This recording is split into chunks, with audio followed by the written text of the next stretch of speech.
Hello दोस्तों, कैसे हैं आप लोग। पिछले वीडियो में हमने एक हिंदी के लेक्चर उसने कहा था का एक सारांश हमने डिस्कशन किया था। उसमें आपको कहानी का मतलब हमने समझा दिया था। ठीक है, आज हम लोग उसी के ऑब्जेक्टिव क्वेश्चंस को करेंगे। आप लोग ध्यान से उस क्वेश्चन को सुनिए और देखिए कैसे, और जवाब देना है, कमेंट करना है ज़रूर। पहला सवाल है कि देखते नहीं यह रेशम से कढ़ा हुआ सालू, यह पंक्ति किस शीर्षक कहानी की है। तो आपको पता है यही चैप्टर है उसने कहा था, तो किसका है ये, उसने कहा था। अगला जो सवाल है कि उस सूबेदार बोला, लहना सूबेदारनी तुमको जानती है, बुलाती है, जा मिला। यह कथन किस शीर्षक पाठ से है, तो उसने कहा था। अगला जो सवाल है आपके सामने कि बाल कृष्ण भट्ट का निवास स्थान कौन सा है। बाल कृष्ण भट्ट आप जानते हैं कि एक लेखक है, और बाल कृष्ण भट्ट का निवास स्थान कहाँ है, इलाहाबाद है। कहाँ है, इलाहाबाद। ठीक है, ठीक है। तो इसमें ये पिछले वाले चैप्टर का है, उसने कहा था का यहाँ पे सवाल है, ये करिए। ठीक है, तो 3 नंबर सवाल है, उसने कहा था कहानी में किस युद्ध का उल्लेख है। उसने कहा था कहानी में किस युद्ध का उल्लेख है, बताइए। तो प्रथम युद्ध। अरे प्रथम युद्ध में ही तो लड़ाई लगी थी। तो निमोनिया से मरने वालों को सूबे अच्छा मोरबे नहीं मिल करते, यह उक्ति किस शीर्षक पाठ से हैं, बताइए क्या होगा। उसने कहा था बजीरा सिंह किस कहानी का पात्र है। बजीरा सिंह किस कहानी के पात्र है, उसने कहा था। देखो इतने छोटे छोटे सवाल आते हैं परीक्षा में। बोधा सिंह कौन था, तो बोधा सिंह के पिता का क्या नाम था, तो हजारा सिंह। तो हजारा कभी पूछता है कि बोधा सिंह के पिता का कौन था, हजारा सिंह, और कभी पूछता है कि हजारा सिंह का बेटा कौन है, तो बोधा सिंह। कई बार पूछा गया सवाल है, आपको ध्यान रखना है। लहना सिंह किस देश की ओर से युद्ध कर रहा था, तो लहना सिंह इंग्लैंड की ओर से युद्ध कर रहा था, याद रखिएगा। एक अकलिया सिख कितने के बराबर होता है। एक अकेला, ऐसे अकेलिया है, अकेला सिख कितने के बराबर होता है, तो 1.25 लाख। किसके बराबर होता है ये, 1.25 लाख। सूबेदारनी किस कहानी की पात्रा है, तो उसने कहा था हिंदी कहानी के विकास में मील के पत्थर कौन सी कहानी मानी जाती है। तो क्या होगा, ऑप्शन नंबर ए हो जाएगा, उसने कहा था। तेरी कुड़माई हो गई का किस कहानी से संबंध है, तो उसने कहा था। ये भी पूछता है कि कुड़माई का मतलब क्या होता है, आगे मिलेगा सवाल, बताइएगा। कि बिना फेरे घोड़ा बिगड़ता है और बिना लड़े सिपाही। बिना फेरे घोड़ा बिगड़ता है और बिना लड़े सिपाही, यह पंक्ति कहाँ की है, किस कहानी की है, तो वहीं उसने कहा था। बुद्धू का कांटा रचना है, किसकी है, तो चंद्रधर शर्मा गुलेरी। किसकी है, चंद्रधर शर्मा गुलेरी। चंद्रधर शर्मा गुलेरी किस सदी के प्रमुख लेखक हैं, क्या हो जाएगा, ये 20वीं सदी के। किस सदी के हैं, किस सदी के हैं, तो 20वीं सदी के लेखक हैं, और नई से कुछ में लिखे हुए हैं। ठीक है ना। गुलेरी जी ने कुल कितनी कहानियाँ लिखी है। गुलेरी जी ने टोटल 3 कहानियाँ लिखी है। ये बताइए, उसने कहा था कहानी का नायक कौन है, तो लहना सिंह। पिछले क्लास में आपको बताया था हमने। निम्न में से कौन सी रचना गुलेरी जी की नहीं है। गुलेरी जी की नहीं है तो कौन सा है, ये हारे को हरि नाम, बुद्धू कांटा है, सुखमय जीवन है, उसने कहा था है। ये भी पूछेगा कि सुखमय जीवन किसका है, तो गुलेरी जी का ही है। उसने कहा था कहानी है, क्या था, बताइए। युद्ध की कहानी है, कि दिव्य प्रेम की कहानी है, कि प्रेम पर बलिदान होने की कहानी है। ये सारी चीज़ें उस कहानी से रिलेटेड है, तो इसका आंसर क्या हो जाएगा, इनमें से सभी हो जाएगा। अगला जो सवाल है, बोधा कौन था। देखिए बोधा कौन था, सूबेदार हजारा सिंह का बेटा था। पहले क्या पूछा था कि बोधा सिंह का पापा कौन था, तो वो हजारा सिंह, और हजारा सिंह का बेटा कौन है, तो बोधा। चंद्रधर शर्मा गुलेरी की कहानी कौन सी है, तो उसने कहा था। कौन सी कहानी चंद्रधर शर्मा गुलेरी की लिखी हुई नहीं है, तो कफन। कफन उनका लिखा हुआ नहीं है।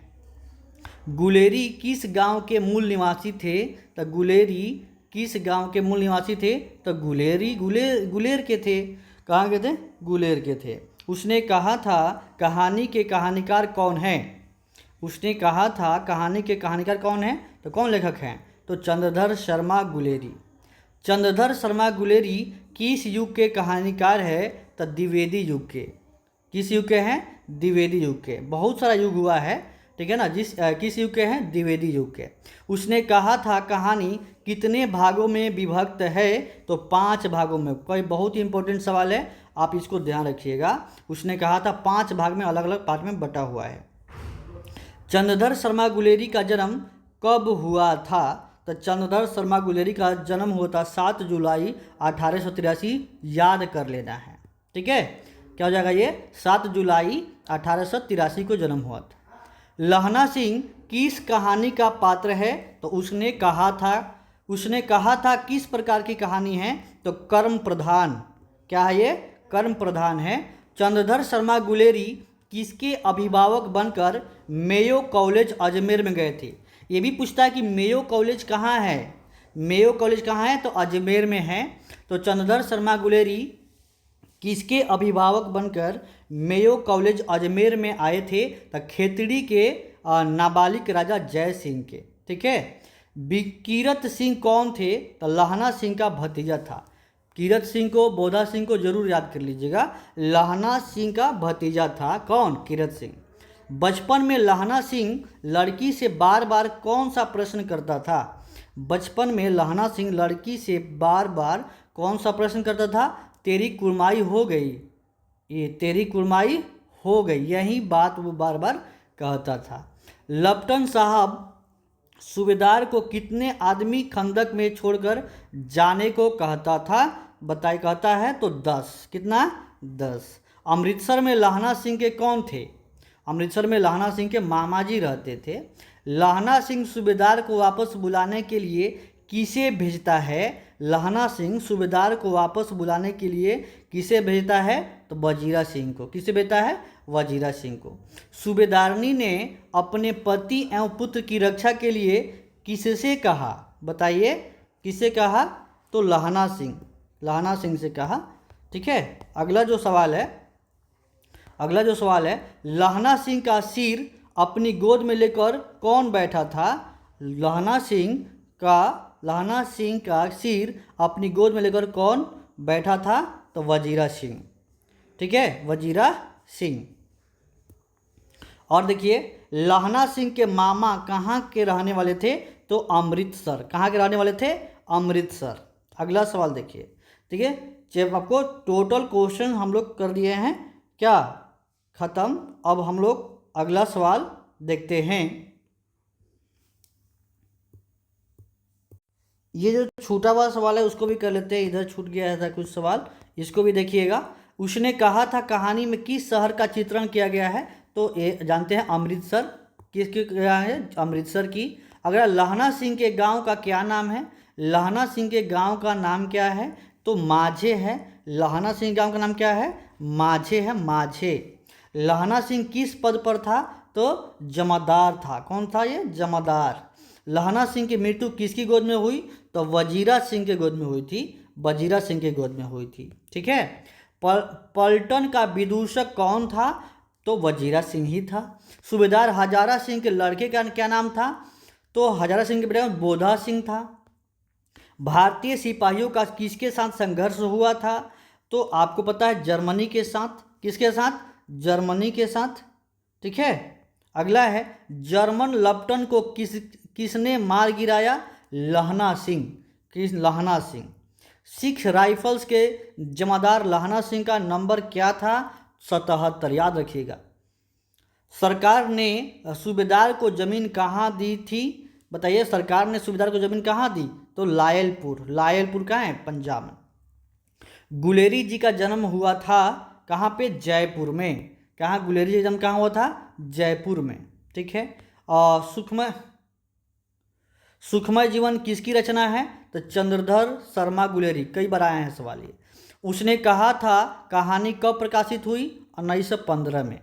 कछुआ धर्म किसकी कृति है? तो चंद्रधर शर्मा गुलेरी की। पुरानी हिंदी रचना है तो चंद्रधर शर्मा गुलेरी की। उसने कहा था शीर्षक कहानी में यह किसने कहा कि उद्यमी ऊठ सिगड़ी में कोले डाल? तो ये सूबेदार हजारा सिंह। कुड़मई का क्या अर्थ है? मैंने कहा था ना पूछता है, तो मंगनी मतलब वो जो नहीं आता है शादी के वक्त मंगनी होती है शादी के लिए, वहीं। तो देखिए हमने 52 क्वेश्चन, इसका 52 नहीं टोटल 54 क्वेश्चन हमने कर दिया है। लहना सिंह के मामा का कहाँ के रहने वाले थे? तो अमृतसर के। ये सारे क्वेश्चन हम लोग कर लिए हैं। आशा करता हूँ ये क्वेश्चन आप लोग पसंद आया होगा। अगर पसंद आया है तो प्लीज़ चैनल को सब्सक्राइब कीजिए, दोस्तों में शेयर जरूर करिए, ठीक है।